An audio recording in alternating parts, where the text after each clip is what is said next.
All right, I need you all to focus so we can get through this as best as we can. Come on, can you hear me? Can you see me? No. Ah, jeez, you gotta be kidding me. Okay, okay. Try it a little bit better now. Can you do that for me? Can you guys do that for me? This is good enough. This is good enough. Do not, please, I beg, there. Hi, I'm exhausted.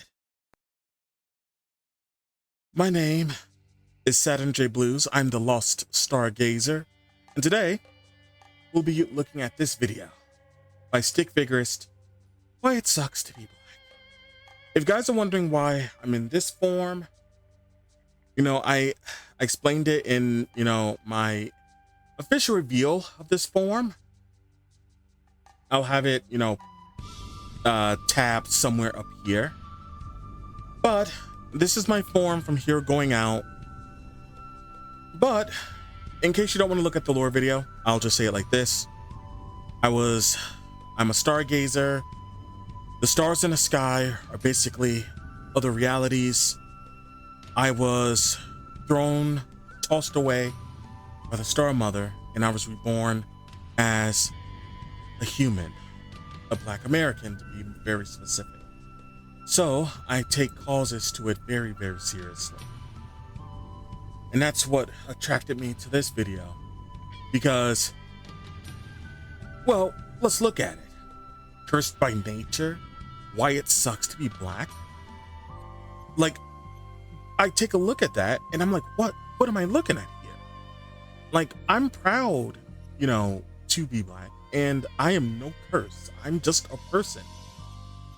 So I wanted to take a look at this video and see what inflammatory shit they have to say. So chill with me for a little bit so we can get this while we explore Stick Figure's words, shall we? You're born into melanin like it's a lottery prize. Except the only thing you win is generational trauma, suspicious glances, Mm. and a lifetime supply of people clutching their purses. Yeah, Like you're yeah, holding a machete made of stolen sneakers. You don't get a yeah. manual, you get history, heavy, bloody, and constantly denied. You grow up. Okay. All right. Stick Figures is right so far. Like, that's exactly how it's like. Like, especially the last part. That last part hits hard because when you're born, you are born not seen as, an American, but you have to be, you know, like you basically every Black American here is here due to the results of what happened centuries ago. That's why we're here. And whenever, another one of us is born, that's the history we're inheriting. People don't have to think about the history they're inheriting when they're born. They're just born. But for us in Black America, we inherit all of that, all of the history of us being here in America, in all of its gruesome, gruesome ways, from being made into, from being constantly, you know, cannibalized, whether it's by our style, our culture, or even legitimately, gator bait. A lot of people don't know, for example, the term gator bait. Basically, what they would do is they would not even take, they would kidnap newborn babies, tie them by their ankles, and toss them into the water. And then they would watch as alligators would tear, those babies asunder. And if that's not bad enough, when they get old enough, for those who weren't used as that, they run the risk of being blamed for any and everything that goes wrong, whipped, tortured, their body parts torn apart, sometimes sold, sometimes made as shoes or books or other accessories. And the worst part about it is that people ignore that history. They ignore the fact that it all happened because either they don't feel guilt about it and they just don't want to let people know, or they know what they did was wrong. And instead of owning up to it and owning up to the past, you have to hide it behind behind something. You have to hide it beneath something. Make sure it never sees the light of day. It's it's not I would never regret what I was born into. But it's a heavy weight to be born into that. And it's a weight that a lot of people in America I don't think know. They don't know that weight. And truthfully, I pray that they never will. To be born with such a weight on your shoulders. I hope they never learn that. What they should do is learn the weight when they're ready, when it's time, so they can come to terms with what this country did and find a way to heal the wound that is forever there.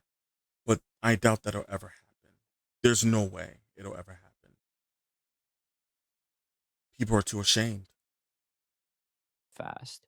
Not because you want to, but because the world insists you do. Mm. You're 6 years old and someone already calls you aggressive Yep. for raising your hand too enthusiastically. You're Hmm. 10 and teachers describe you as a handful Hmm. when you're just bored. Meanwhile, Or in my case, I just couldn't focus. I always had a hard time in school. So it was hard for me to actually focus. And it was also like certain subjects was hard for me to learn. Like I loved reading, I loved world history. Like and I loved, to write. I love to write stories. But outside of that stuff, I was always seen as, the troublemaker. It was just really, really hard. It was hard for me to focus. It was hard for me to grasp what they were teaching me. your white classmate throws a desk and gets labeled energetic. Yep, You're a problem. yep, You learn early that black excellence isn't optional, it's survival. You yep. can't be average. You have to be exceptional just to be treated as human. You Mm, run faster, speak clearer, smile wider, because anything less, and people start using words like threatening, or ghetto, or intimidating. mm, And if you mess up, mm. congratulations, you just confirmed every stereotype in the book. People don't see. Not only that, so wow, this person's this person is talking truth right now. One thing that a lot of people don't realize too is that when you step out of the house, from the moment you become old enough, like for me, it was 5 years old. It was 5 years old human years. From 5 years old onward, you step out of the house with this weight, this legacy, on your shoulders. You step out knowing that when you go, you're representing your race as a whole. Because people they don't go, oh, this person's bad. They don't look at, someone being bad as just, oh, that's just them. No, when it comes to black people, they go, all of you are bad. Like, for example, when, a white American or even an Asian American, whenever one of them murders someone, they are looked at as that person was a lone wolf. they're awful people. He's an awful person. You know, throw the book at him. Like, and the right way is when you look at them, you go, that person's a bad person, not, the race that they go to, that they belong to. When a black person does something bad, we all knew. Do you know? And this is going to sound really off. When there is something awful happen, whether it's, somebody driving into a bunch of people, a school shooting or anything like that, there's a thing that a lot of races do where they go, please don't let them be black. Don't let the perpetrator be black. Don't let the perpetrator be Indian or Muslim or gay or, whatever. Because unless you are in America, a white Christian male, a white straight Christian male, bog standard as they think they are. If you're not that, you get judged as a whole, not as a person. But when it is a, white American man, they get judged as that person. The talks of, oh, what was he watching? What was he doing? What was his mental health like? What was this, that, and other? All the excuses. But anything else, and same with Asian people, because while it's very rare to see that, it does happen. And even in the as a personal anecdote, even in the times I've seen an Asian person in that type of event, they look at that person. They don't go, oh, all Koreans are awful, all Japanese people are awful, all Hmong people are awful, all Filipino people are awful, all this, blah, blah, blah. They don't do that.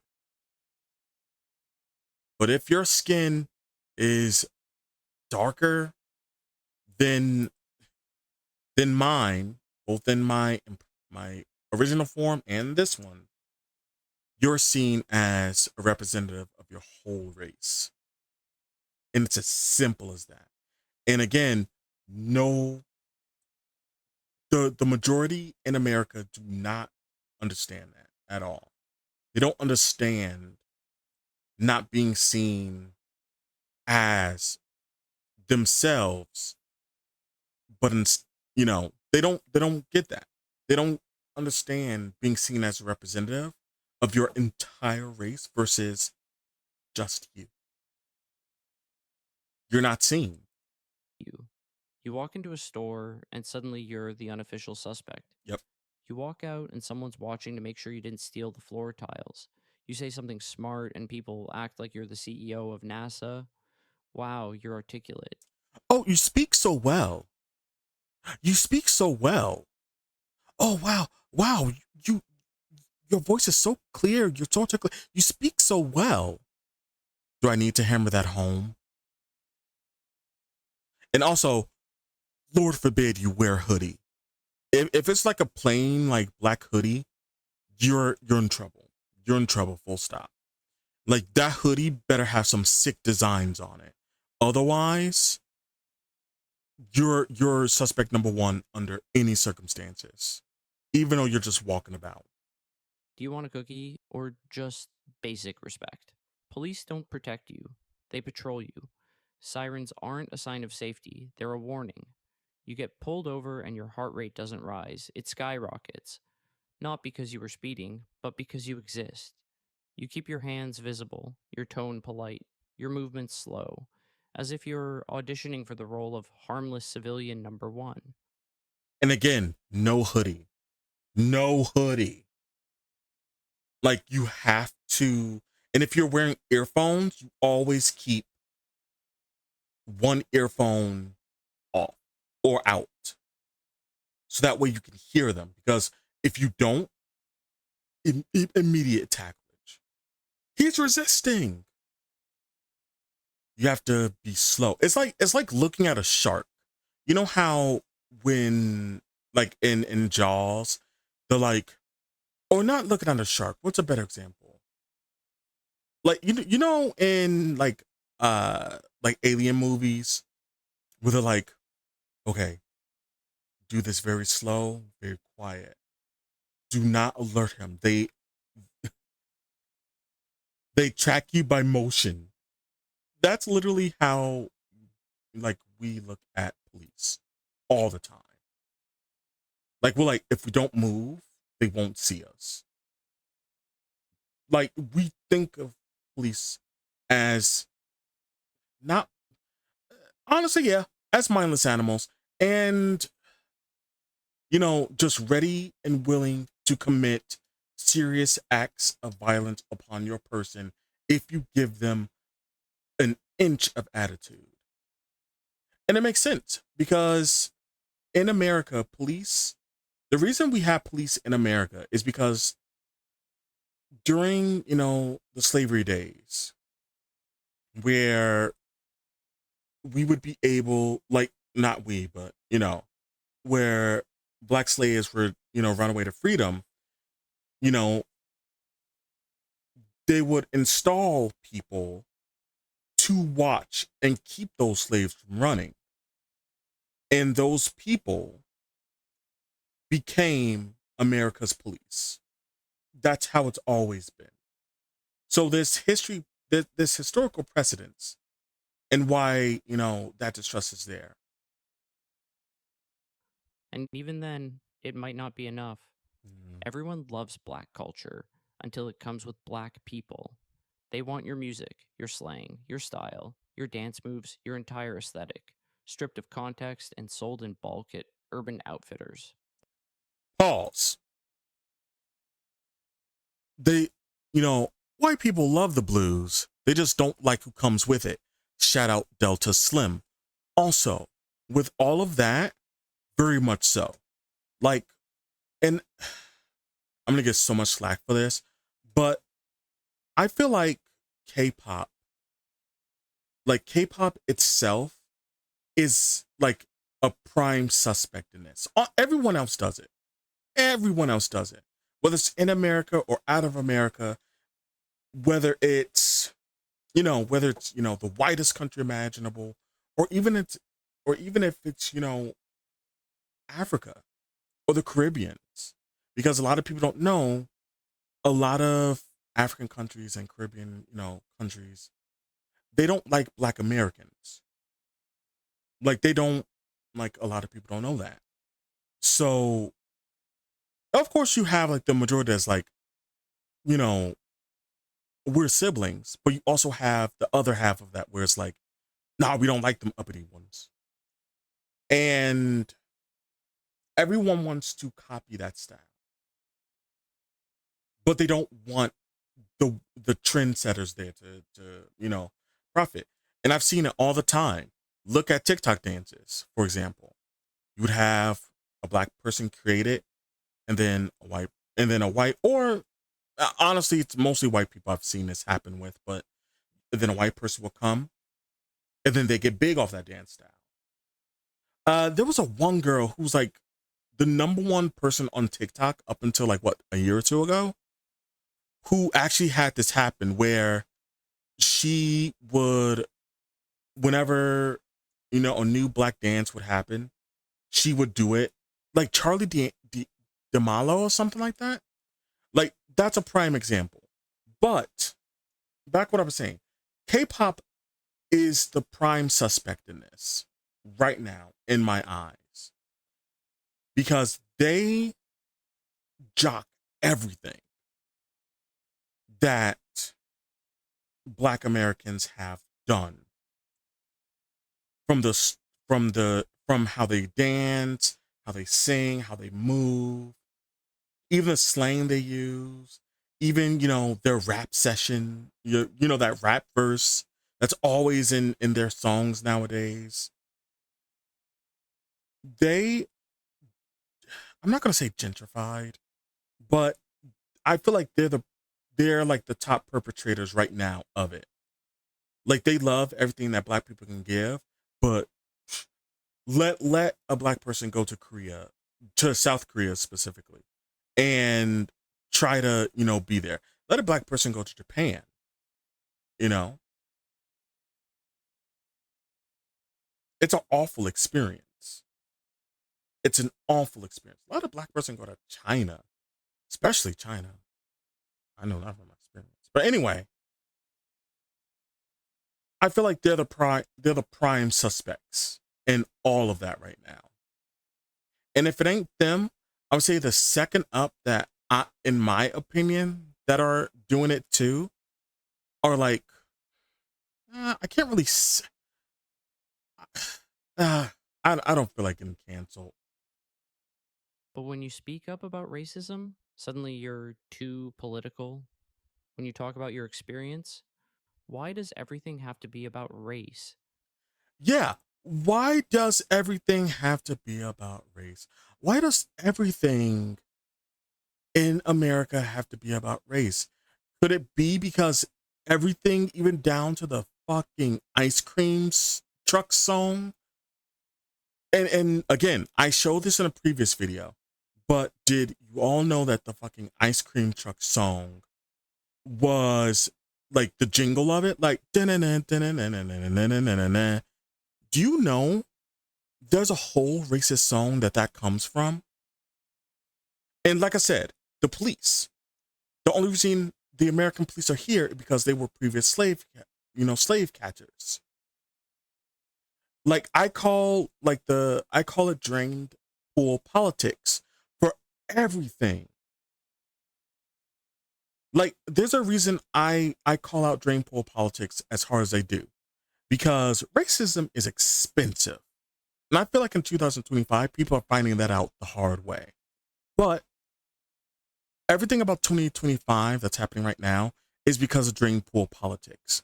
If we can't have it on our own, no one can have it at all. In fact, we will make things worse. We will actively destroy things so no one can get them instead of everyone getting them.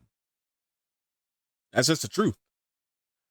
It's about race because everything, like, we didn't ask. Let me put it that way.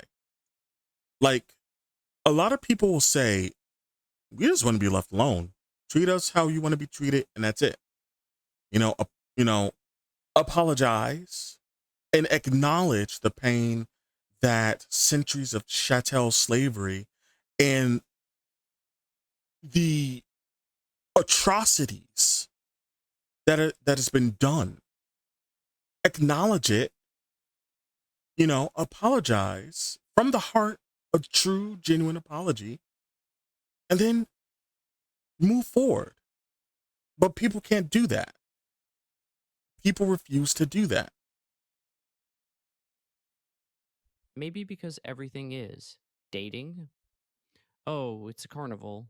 You get people who say, I've never been with a black person before, like you're an exotic Pokemon. Yeah. Others treat your existence like a fetish or an experiment. Yeah. I just love your skin tone. You must be so athletic. You're not like other black people. Oh, God. Okay. So I've heard a lot of this in my human life. I've heard a lot of this. I've heard this too much. And I'm like actually getting pissed off. And a lot of and the thing is, I don't even think they mean it in that sense, in terms of like they think they're being complimentary, but no, they're not. They're not. Like we're not, we're not fucking cages at a zoo. Oh no, wait. I forgot. There was a time where black people were held at a zoo.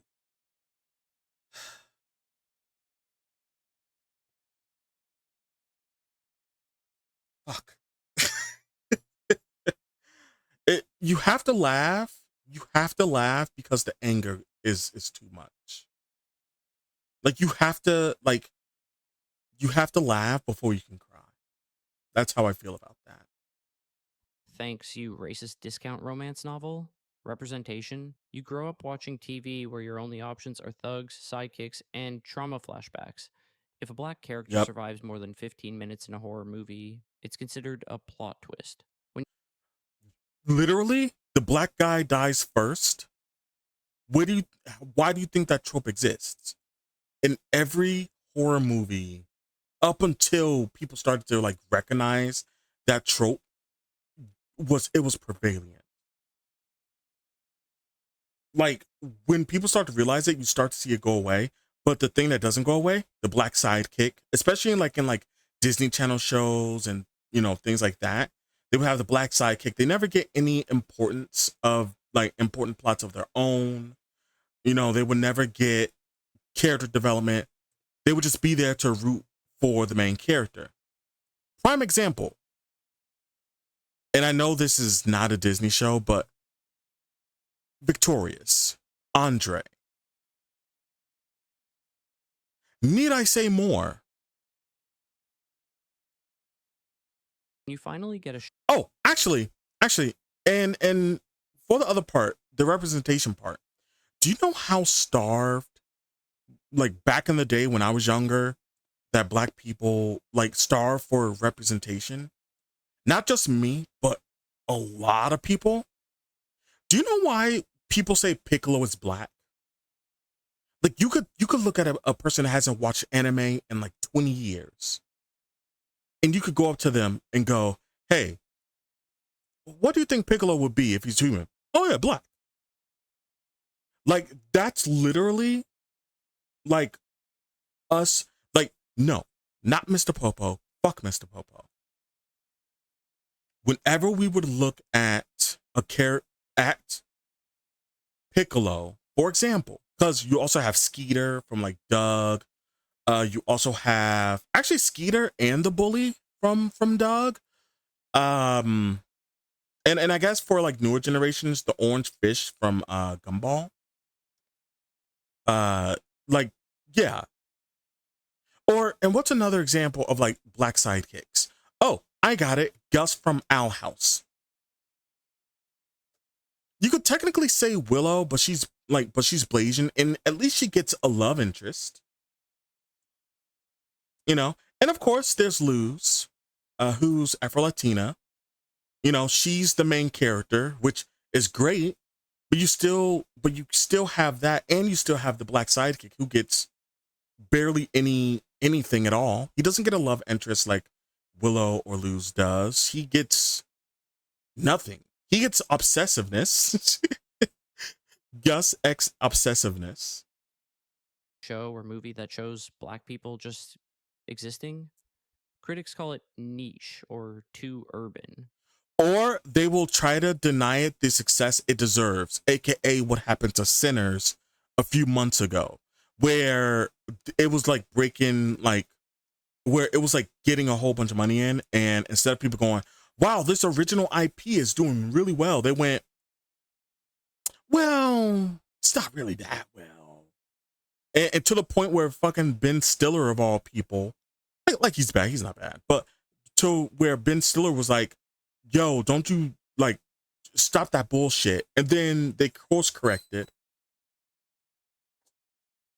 Because apparently white teenagers battling dragons is relatable, but your actual life is too specific. Mm. Work is a circus. You have to code switch like your paycheck depends on it. Because it does. You monitor every syllable like it's being graded by HR. Speak too casually and you're unprofessional. Speak too assertively and you're hostile. Wear your natural hair and suddenly it's distracting. You spend your life curating an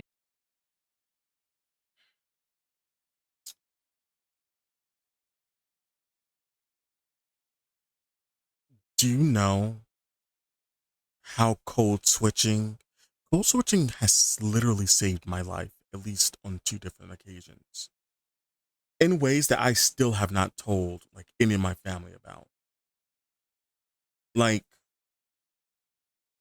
there's a movie that says sorry to bother you. Like, me and my mom, we call it the welcome to Rico View. Welcome to Rico View. Howdy ho, neighborino. Like, full on Ned Flanders. Like, like it's been a while since I've had to code switch because I'm a hikikomori, so I haven't interacted with the outside world for a while. But it's been a while, so let me see if I still have my chops. Hello, my name is Saturn J Blues. How may I help you today? Oh, I would be happy to do that. May I have your reservation number? All right. 431253. Thank you very much. All right. May I have your full name, date of birth, and the last four digits of your. So, okay, I kind of have it. I kind of still have my code switch. Okay, good. I have to harness that a little bit more. But yeah, if you speak too casually, you're unprofessional. If you if you're very assertive, hostile. But if you keep to yourself, and this is a big one, if you're keep to yourself, people would think that you're stuck up, that you're a snob, or that you're, like you. So you have to like literally be the most friendliest person in the office. Like you always have to have a smile on your face. You can't, let your face settle into like a neutral face. You have to be smiling. If you're a tall person, because for example, I'm, 6'6", 6'1", you have to shrink yourself down to their level so you're not so imposing. You have to, like if you're a bigger person, for example, like if you're a wider person as well as a tall person, you have to practically like be Winnie the Pooh. That's how deep this shit goes. Acceptable version of yourself, like a museum exhibit with Wi-Fi. You have to become Carlton, like, and I love Carlton Banks, the OG Carlton Banks, but you literally have to become Carlton Banks. That's a good call. You have to become Carlton Banks in order to survive in the workforce. You're either not black enough or too black, depending on Mm, the audience. Like mm, there's a correct dosage of your identity. Too polished, you're accused of selling out. Too raw, you're angry. yep. You can't just be black. You have to be the right kind of black, as Mm. determined by people who still confuse cornrows with a political statement. You mention racism, and people respond like you've accused them personally. Or they do the eye roll. Like, do you know the eye roll? So it's basically, it's hard to explain. Like I don't have the I'm imperfect, you see, so I can't eye roll. But there is a specific eye roll that I've seen in action when racism is brought up, and you'll see one white person look to another, or a white person to Asian person, because I've seen both in my long time of being alive on this human world. They give this look like, oh, here he goes, like, oh, did we really like but they never say that. It's just a look. It's just the eye. And I've seen it happen so often that I can clock it. The minute you go, like you could say, living in a city, no, as a black person, it's a little tough. And then they'll give each other that look, but they'll never say it. That, for example, is what you have to look out for. And a lot of people don't know about that look. So be mindful when that happens. I don't see color, they say. You don't see Congrats my on your visual impairment, experience. Karen, but I do. The world certainly does. Job applications see it, loan Mhm. officers see it, judges and juries and real estate agents and Oh, one more thing. When it comes to jobs, do you, my name, right? Saturn J Blues. My name has to be, very, like, you have to have a white sounding name when you are, and I think every race does it, but, you know, you have to have a white sounding name. If your name sounds too, you know, black or like too urban or whatever dog whistle, they'll just throw it away. And I've seen the thrown away thing in action, like at least three times. Whenever I happen to be in there, you know, if you're like if your name is Jack or John or Anthony, you're fine. But like, even fucking a name like Angelo, like D'Angelo, toss right in the garbage. No, don't worry, we'll call you. Happens often. Dating apps, I'll definitely see it. Oh, especially dating Saying I apps. don't see color doesn't make you woke. It makes you useless in a system built on seeing it. The education system gives you slavery in February, MLK in bullet points, and Rosa Parks is the lady who just wanted to sit. No mention of resistance, rage, or radicalism. Yeah, MLK has been so watered down by like people will sit there and they'll tell you to your face that MLK was, loved and respected. Like they'll say that and they're lying to you because he was not. People despised him. It was only until after he passed away, after he was assassinated, where they were like, okay, let's whitewash MLK in his dream. And fun fact, when I went to human school, that was literally Black History Month. You know, Abraham Lincoln freed the slaves. Martin Luther King, I had a dream, and Rosa Parks sat on a bus with that one time. They'll never they'll never mention anything else. They won't go into full depth about anything. Did you learn about Tulsa? Did you learn about Rosewood? Exactly. You don't learn that, you know, America bombed a whole city. You don't learn about their their smear campaign against MLK. You don't learn about their hatred of the Black Panthers. You don't learn any of that. It's just those three bullet points all the time. Those three whitewashed bullet points. Just sanitized history served with a side of lies. They skip over redlining, COINTELPRO, Mm-hmm. the prison pipeline, Mm-hmm. and every government program designed to ruin Mm-hmm. your neighborhood while blaming you for the debris. You HOA. Guess why they exist? Gerrymandering. Guess why that exists? Why is there no free health care? Why are there no public pools? Told you, drain pool politics all the time. don't even get clean air without a fight.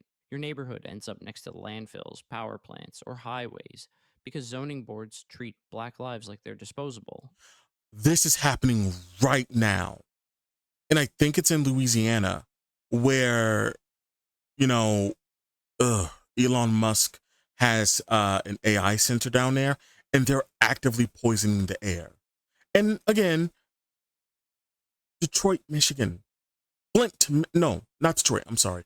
Flint, actually, no. Detroit is a whole different issue that we could touch upon later, but Flint, Michigan. There you go. You grow up breathing toxins, drinking questionable water, and wondering why asthma runs in the family like a curse. And when you speak up, they call it complaining. But if this happened in a suburb, it'd be a national emergency. You're expected to forgive instantly. A celebrity says the N word, and suddenly everyone's wondering if you can let it go. A cop kneels on a man's neck for 9 minutes, and you're told to stay calm and peaceful. Protest peacefully? You're not doing enough.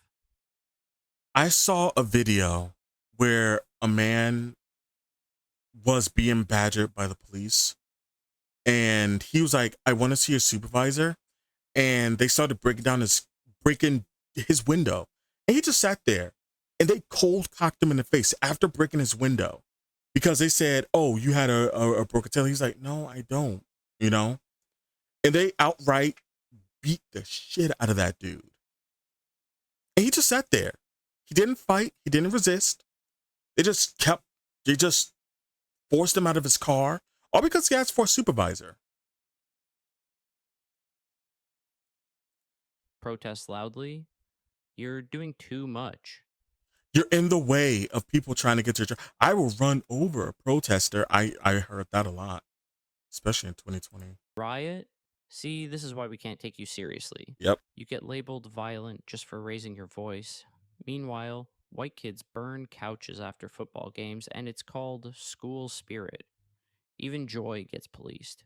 You laugh too loud, it's a problem. You dress too bright, it's hood.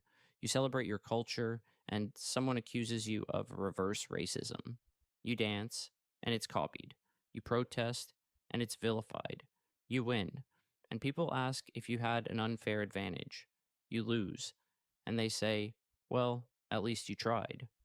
There's no version of you that gets to exist without critique. Therapy? If you can find a therapist who gets you, keep them like they're made of gold. Most don't understand the weight you carry. They say things like, just don't think about race so much. That's like telling a fish not to think about water. They don't see how every part of your identity is politicized. Yeah, black people. Like, I know they're so few and far, but a black therapist is what black people need. Because if it's any other race, they won't understand. And they'll I had one like therapist who actively like denied my own experience. Like actively denied it. It was actually insane. They think your exhaustion is paranoia. They don't get that your trauma isn't a single event, it's a lifetime of micro cuts. Even in death, you're dehumanized. A black victim's criminal record gets aired like a movie trailer. The media digs up your mugshot while your killer gets a high school graduation photo and a quote about loving dogs. Or Justice a becomes family a thing. lottery you rarely win. And when you don't get it, people shrug like equality is a suggestion, not a requirement. And still, people say, it's better now. Better than what? Slavery? Segregation? Being counted as 3/5 of a person? Better doesn't mean good. Better doesn't mean just. You're not asking for perfection. You're asking for air, for safety, for the ability to exist without having to defend your humanity like it's on trial. You get told to be grateful. For what? For surviving? For enduring? You're told that racism is a thing of the past, while it's actively ruining your present. You're told that not all white people are racist, as if that erases the system that benefits them anyway. You carry joy like a rebellion. You laugh loudly because you've earned it. You build communities that thrive in spite of everything. But that doesn't mean it doesn't suck sometimes. It sucks to be seen as a threat when you're just trying to get home. It sucks to have your skin judged before your words are heard. It sucks to always be the first, the only, the exception. It sucks to be black sometimes, not because blackness is broken, but because the world is. And still, you show up, you shine, you survive, you create magic out of pressure. That's not weakness, that's power disguised as pain. Hmm. Okay. Hmm. Yeah. Okay. So I was ready to tear into this, but no, stick figurist, you did good. You did good. You pretty much hit on everything that, and look, my video's right there. You pretty much hit on everything that I have railed about. Like I said, I have no shame of being, who I am. Never have. I wear my skin, as a badge of honor because it is. It means that for generations we were able to survive. And it's not me that's the problem. And I think that's the biggest thing that I've had to learn myself is that I'm not the problem here. I was born with this weight on the shoulders. Unasked weight.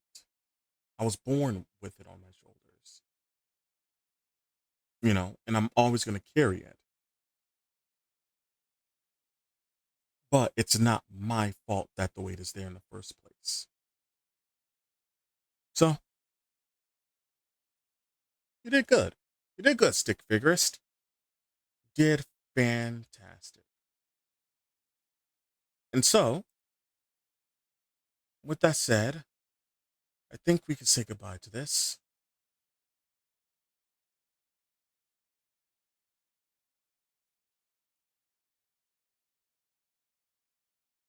And it's gone. Now, with all that said, I think it's time for me to end this video. It's gone on for too long, almost 45 minutes. So, this has been Saturn J Blues, Lost Stargazer. And that was Why It Sucks to Be Black by Stick Figurist. Until the next one, take care and goodbye.